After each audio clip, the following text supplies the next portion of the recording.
Hello and welcome to the wonderful world of old sheet music. I'm your host Nicholas Carroll. Tonight we are looking at Charmante, a mazurka souvenir for the pianoforte by Frederick Groton. It has a fairly bland cover, just kind of a banner and the information about the composer. It tells us it's also available as a piano duet and a piano solo, with the piano solo being the version that I have. This piece was published in 1929 by Theodore Presser, which was the publishing company in Philadelphia I had mentioned before. It's one of the oldest ones. On the back, we have our usual advertisements for a lot of other pieces. These are certainly more difficult pieces, and they are clearly tailored more towards like an adult amateur who's had a lot of lessons throughout their life rather than a student. So they're clearly intended more for they would call it like chamber music, like for fun in your own living room kind of thing.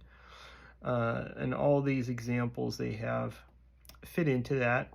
You know, you have Intermezzo Fantastique by Carl Kern, Cantilene Italienne, Valse des Fleurs, all things in foreign languages to kind of, just like this one, to kind of lend itself to the air of being classical music. So that's the kind of thing that you would want to play for your friends if you're having a dinner party or whatever in the 20s.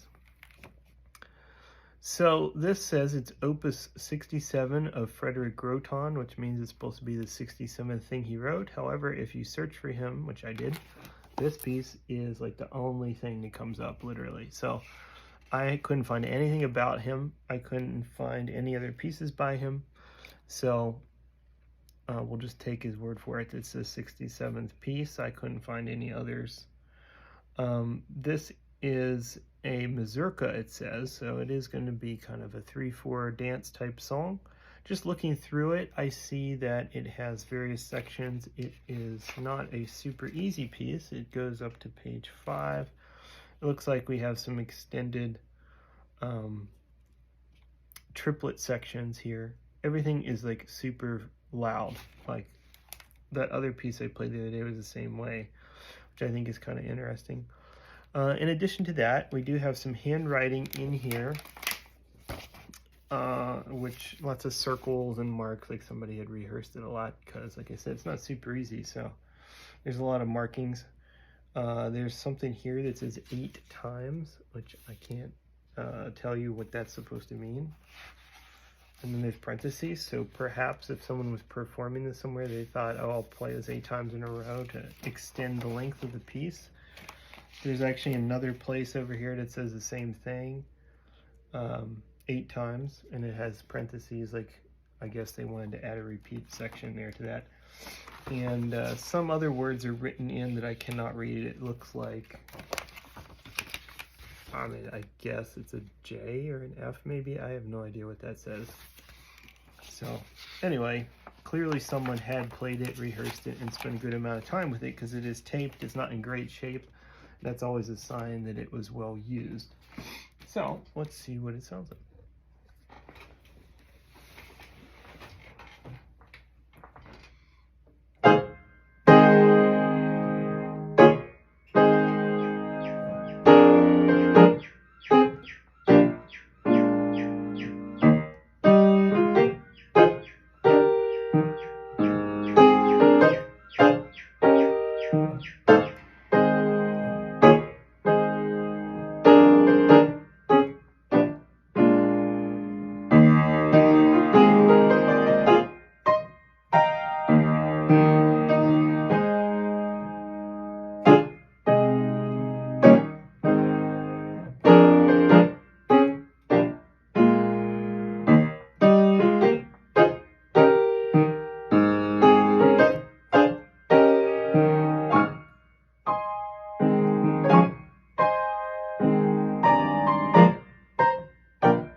So overall, pretty unified theme that's repeated throughout. Definitely does sound like a mazurka, so that definitely suits with the name.